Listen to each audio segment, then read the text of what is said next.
3 years ago, I lost my arm. Although I tell anyone who asks that I lost it in a car accident, the truth is far, far worse. The night I lost it was awful from the start. My mom and I had gotten into an argument about my curfew, which ended with me storming up to my room and slamming the door.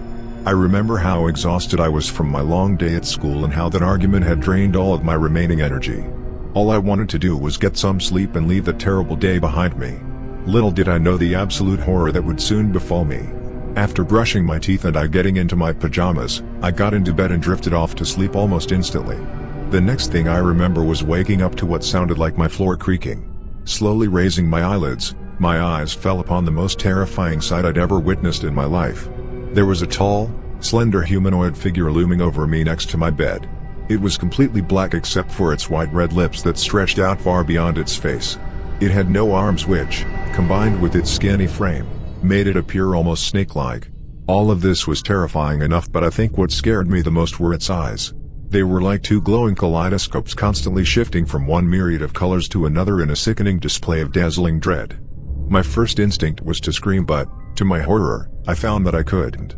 In fact, I couldn't move any part of my face or body at all. I was completely paralyzed.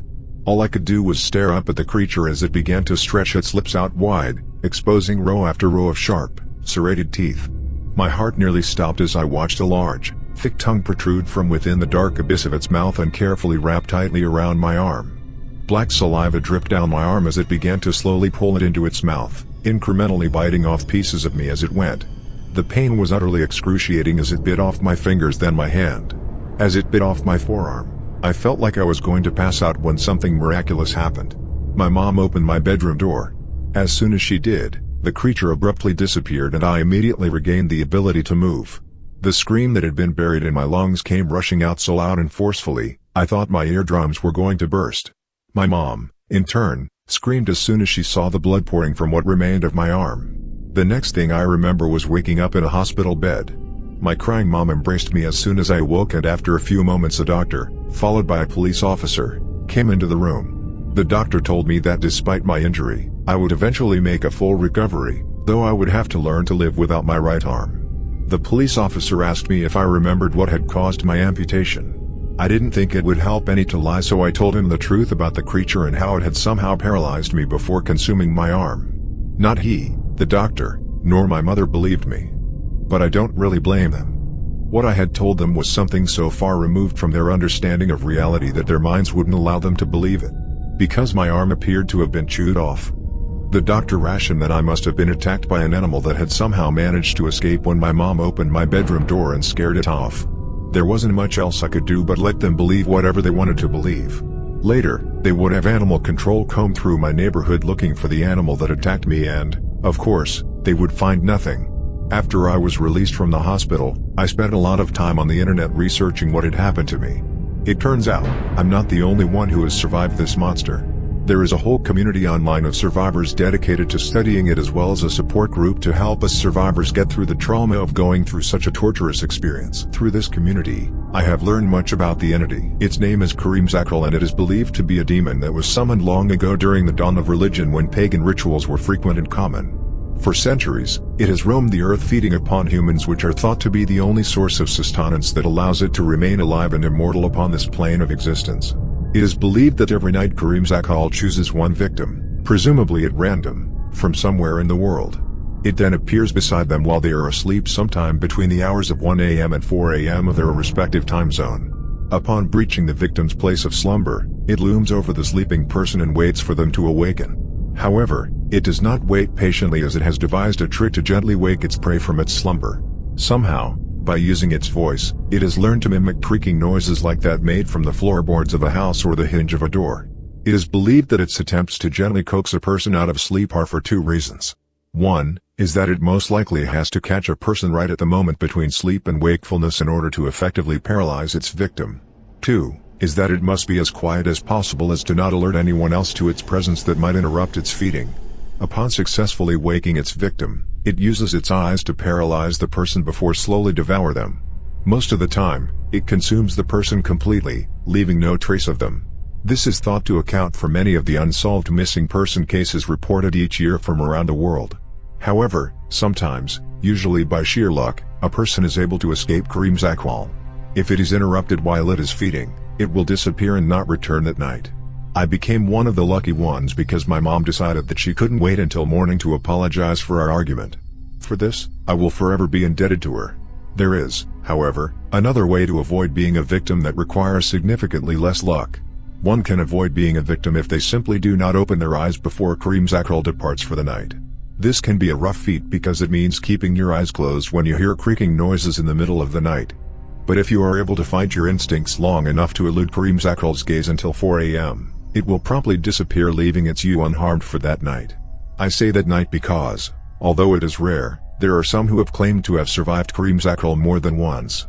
My hope is that by revealing the potential danger you face every night, you are able to take the necessary precautions to avoid being Kareem's next victim. But, to be honest, there is another reason I'm revealing this to you. You see, Kareem Zakwal doesn't choose just anybody to prey upon. It only pursues those that know its name. Unfortunately, now that you know its name, you are now included in its pool of potential victims. I'm so sorry to have done this, but I must do whatever I can to avoid another attack by Kareem Zakwal. The more people I tell, the larger the potential victim pool gets, thus decreasing my odds of another attack. If you are wise, you will also tell as many people as you can about Kareem Zakwal to not only decrease your chances of being victimized, but all of us that harbor the memory of its name within our mind. You might be wondering if there is a way to defeat Kareem Zakwal. There is much speculation on this matter, but the most accepted theory is that the only way to rid Kareem Zakwal from our world is to eliminate everyone that knows its name. This is only a theory and there is no way to confirm if it is true, but even if it is, there are far too many people that know its name.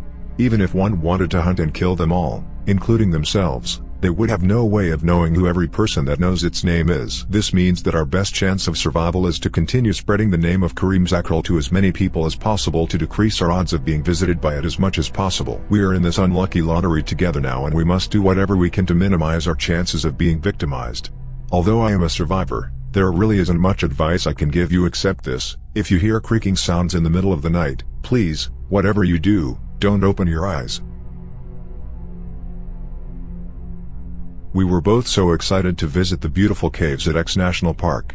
Our friends had gone and said it was absolutely beautiful. Jared loved exploring and I loved being with Jared. He was so sweet, kind, and warm. After my previous experiences with love, it was like he was sent from heaven.